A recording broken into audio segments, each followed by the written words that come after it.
चलिए सीधे इस दिलचस्प कहानी में गोता लगाते हैं। जरा कल्पना कीजिए, हम साल 1909 में हैं।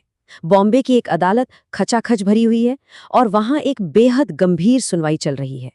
वहां एक वकील मौजूद है जो अपनी धारदार जिरह से सबको हैरान कर रहा है। उसका अंदाज इतना सधा हुआ है, सवाल इतने सटीक हैं कि गवाह सच उगलने को मजबूर हो रहे हैं। ये वकील अपने करियर के सबसे अहम केस में खड़ा है। लेकिन उसी वक्त शहर के एक अस्पताल में उसकी पत्नी जिंदगी और मौत से जूझ रही है। कैंसर ने उन्हें पूरी तरह से तोड़ दिया है और डॉक्टरों ने उम्मीदें छोड़ दी हैं।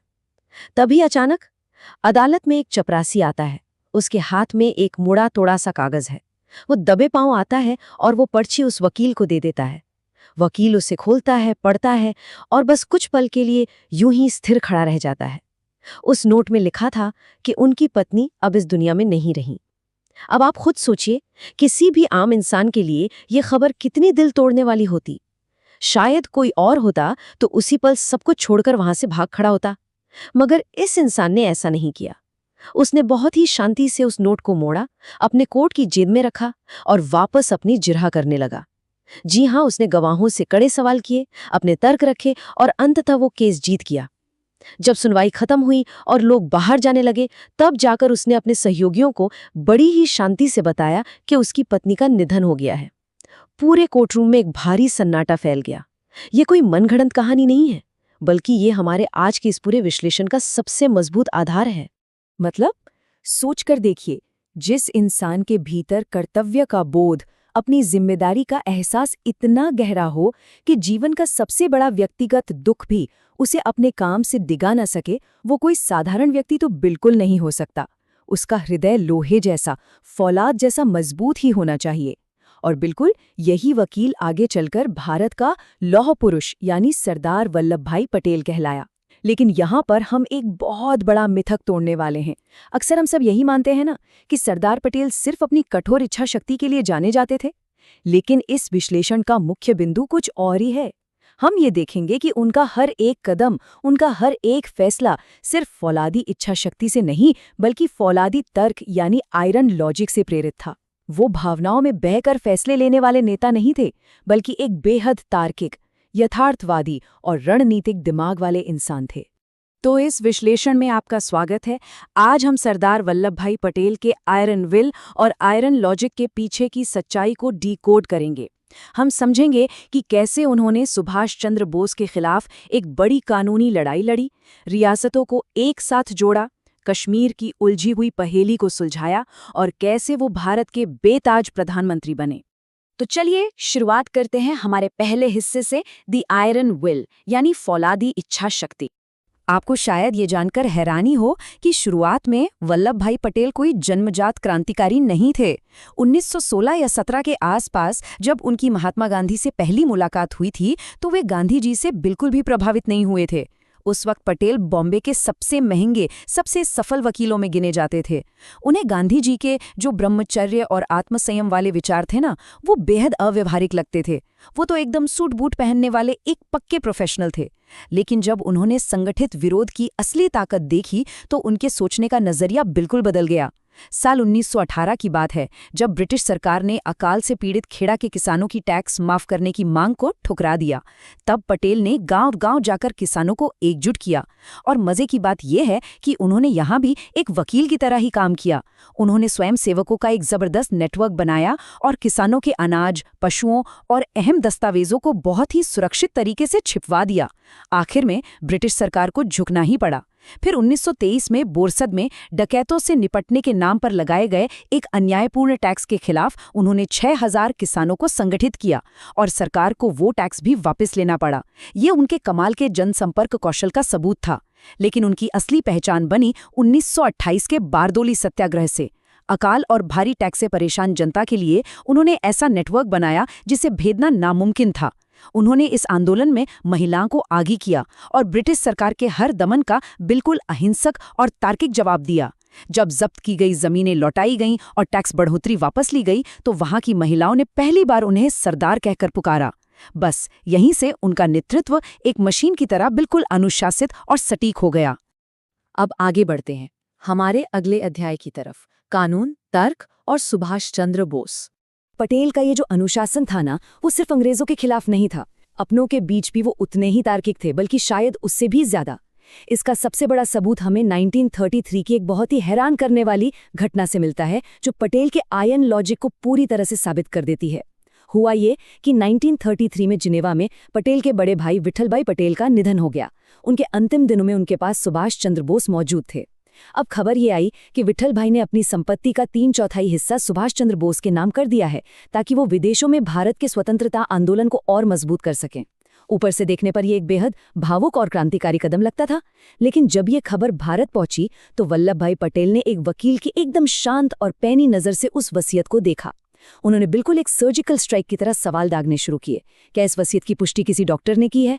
इसका मूल दस्तावेज कहाँ है? और सबसे बड़ी बात, सारे गवाह बंगाल के ही क्यों हैं, जबकि जिनेवा में उस वक्त दर्जनों वरिष्ठ कांग्रेसी नेता मौजूद थे? देखिए, ये कोई शक या ईर्ष्या नहीं थी, बल्कि एक जज की तरह सिर्फ सच्चाई को तौलना था। ये मामला अदालत में गया, पूरा 1 साल चला और पटेल ने अपने ही भाई की वसीयत के खिलाफ केस जीत लिया। संपत्ति कानूनी उत्तराधिकारियों को मिली। लेकिन यहाँ ध्यान देने वाली बात यह है कि पटेल ने बिना एक भी पल गवाए उस पूरी संपत्ति को विठलभाई मेमोरियल ट्रस्ट के नाम कर दिया। इससे साफ साबित होता है कि वो एक ऐसे इंसान थे जो रिश्तों के बीच भी न्याय और तर्क को तराजू पर रखकर ही चलते थे। उन्हें पैसे का लालच नहीं था, उन्हें सिर्फ सही प्रक्रिया और तर्क से मतलब था। चलिए अब रुक करते हैं हमारे तीसरे और सबसे अहम हिस्से का, विभाजित राष्ट्र का एकीकरण। अब हम इतिहास के उस पन्ने पर चलते हैं जिसने आज के आधुनिक भारत का पूरा नक्शा खींचा है। बात हो रही है साल 1947 की। देश को आज़ादी तो मिल रही थी, लेकिन जाते जाते अंग्रेज देश के भूगोल के साथ एक बहुत बड़ा राजनीतिक विस्फोट कर गए थे। हमारे सामने एक विशाल चुनौती थी, और वो चुनौती थी इस नंबर की, 565। अंग्रेजों ने इन 565 अलग अलग रियासतों को 3 बेहद खतरनाक विकल्प दिए थे। वो या तो भारत में मिल सकती थी, पाकिस्तान में शामिल हो सकती थी, या फिर चाहें तो पूरी तरह से स्वतंत्र रह सकती थी। जरा सोचकर देखिए, एक नया देश बन रहा है और उसके भीतर 565 अलग अलग देश बनने की संभावना है। ये एक ऐसा दुस्वप्न था जो भारत को एक राष्ट्र के रूप में जन्म लेने से पहले ही टुकड़ों में बांट सकता था। और इस विखंडन को रोकने की पूरी जिम्मेदारी आ गिरी सरदार पटेल के कंधों पर। तो सवाल ये है कि उन्होंने इतना बड़ा काम किया कैसे? उनकी रणनीति जर्मनी का एकीकरण करने वाले बिस्मार्क की तरह बिल्कुल बहुआयामी थी। 6 अगस्त 1947 से उन्होंने इन रियासतों के शासकों से लगातार मुलाकातें शुरू कर दी। उनकी नीति में 2 चीजें एकदम साफ थीं, संवाद और दृढ़ता। उन्होंने राजाओं को बड़े प्यार से समझाया कि देखिए, स्वतंत्र रहकर कोई भी रियासत लंबी नहीं टिक सकती। इसके साथ ही उन्होंने प्रिवी पर्स का एक शानदार आइडिया पेश किया, जिसने इन राजाओं को भविष्य में वित्तीय सुरक्षा और सम्मान का पूरा भरोसा दिया। लेकिन इसके साथ एक बहुत ही सख्त चेतावनी और एक डेडलाइन भी थी, 15 अगस्त 1947। उन्होंने साफ कर दिया कि ये सहयोग का समय है, टकराव का नहीं। और इस आयरन लॉजिक का नतीजा ये रहा कि 565 में से 560 से अधिक रियासतों ने अपनी मर्जी से बिना किसी खून खराबे के भारत में विलय के इंस्ट्रूमेंट ऑफ एक्सेशन पर हस्ताक्षर कर दिए। ये अपने आप में एक बहुत बड़ा चमत्कार था। चलिए अब बात करते हैं उन रियासतों की जिन्होंने इस एकीकरण में सबसे ज्यादा मुश्किलें पैदा की, जूनागढ़ और हैदराबाद। 5600 रियासतें तो मान गईं, लेकिन असली परीक्षा तो उन रियासतों के साथ थी जिन्होंने पटेल की डेडलाइन को हल्के में लिया। इनमें सबसे ज्यादा पेचीदा मामले थे जूनागढ़ और हैदराबाद के। यहाँ पर जो भौगोलिक वास्तविकताएं थीं, वो शासकों की राजनीतिक महत्वाकांक्षाओं के साथ बहुत ही खतरनाक तरीके से टकरा रही थीं। जरा इस स्थिति को समझिए। जूनागढ़ का शासक मुस्लिम था, लेकिन वहाँ की 80% आबादी हिंदू थी, और मजे की बात यह है कि ये चारों तरफ से भारत से घिरा हुआ था। हैदराबाद का हाल भी कुछ ऐसा ही था, शासक मुस्लिम, बहुसंख्यक आबादी हिंदू, और ये रियासत बिल्कुल भारत के बीचों बीच बसी थी। और वहीं कश्मीर का मामला तो इसके एकदम उलट था। महाशासक हिंदू थे और आबादी बहुसंख्यक मुस्लिम थी, और इसकी सीमाएं भारत और पाकिस्तान दोनों से लगती थी। ये एक ऐसा त्रिकोण बन गया था जहां तर्क, भूगोल और लोगों की भावनाएं, इन तीनों के बीच संतुलन बनाना किसी रस्सी पर चलने से कम नहीं था। तो जूनागढ़ से शुरू करते हैं। इस रियासत की पाकिस्तान से कोई जमीनी सीमा नहीं लगती थी। फिर भी इसके नवाब महाबत खान ने 15 सितंबर 1947 को पाकिस्तान के साथ विलय के कागजों पर हस्ताक्षर कर दिए। पटेल के लिए ये सीधा सीधा भारत की एकता को एक खुली चुनौती थी। पर उन्होंने यहाँ जल्दबाजी में सेना नहीं भेजी। उन्होंने कूटनीतिक और आर्थिक नाकाबंदी की शानदार रणनीति अपनाई। उधर जनता ने खुद ही विद्रोह कर दिया और आरजी हुकूमत नाम की अपनी एक अस्थायी सरकार बना ली। जब कानून व्यवस्था बिगड़ने लगी तो नवाब साहब भागकर पाकिस्तान चले गए। इसके बाद पटेल ने सेना भेजकर नियंत्रण लिया जरूर, लेकिन उन्होंने ये पक्का किया कि अंतिम फैसला लोकतांत्रिक तरीके से ही हो। और जब जनमत संग्रह हुआ तो नतीजे बिल्कुल साफ थे। 2,14,570 वोट भारत के पक्ष में पड़े और पाकिस्तान के पक्ष में कितने? सिर्फ 91 वोट। बिना एक भी गोली चले जूनागढ़ हमेशा के लिए भारत का हिस्सा बन गया। जूनागढ़ के बाद नंबर आता है हैदराबाद का। हैदराबाद के निजाम मीर उस्मान अली खान इसे एक पूरी तरह से स्वतंत्र देश बनाना चाहते थे। पटेल ने पहले ही साफ कर दिया था कि भाई देश के बिल्कुल बीचों बीच हम एक स्वतंत्र राज्य कैसे बर्दाश्त कर सकते हैं। ऊपर से निजाम के समर्थन में रजाकार नाम के एक उग्र संगठन ने भारी आतंक मचा रखा था। आम जनता पर जुल्म हो रहे थे। जब बातचीत और कूटनीति के सारे दरवाजे बंद हो गए तब पटेल ने अपना आखिरी और सबसे कड़ा कार्ड खेला। 13 सितंबर 1948 को मेजर जनरल J.N. चौधरी के नेतृत्व में भारतीय सेना ने ऑपरेशन पोलो लॉन्च किया। आप यकीन मानेंगे, केवल 5 दिनों के भीतर 3 दिशाओं से घेराबंदी करते हुए सेना ने हैदराबाद पर पूरा नियंत्रण कर लिया। निजाम को आत्मसमर्पण करना पड़ा। पटेल ने बहुत ही सोच समझकर इसे युद्ध का नाम नहीं दिया, बल्कि इसे एक आंतरिक पुलिस कार्रवाई कहा। यह देश के सीने में पनप रहे एक बहुत बड़े खतरे को खत्म करने का पटेल का एक फौलादी फैसला था। और अब हम आते हैं उस मुद्दे पर जिस पर शायद आज भी सबसे ज्यादा बहस होती है, कश्मीर की दुविधा। एकीकरण की यह आखिरी पहेली सबसे ज्यादा उलझी हुई थी। जम्मू और कश्मीर ये एक सीमांत राज्य था जो भौगोलिक रूप से सबसे बड़ा था और रणनीति के हिसाब से सबसे ज्यादा अहम भी। यहाँ के महाराजा हरी सिंह इसे बिल्कुल तटस्थ यानी इंडिपेंडेंट रखना चाहते थे। और यहीं पर एक बहुत ही चौंकाने वाला सवाल उठता है, क्या पटेल वास्तव में शुरुआत में कश्मीर को पाकिस्तान को सौंपने के लिए तैयार थे?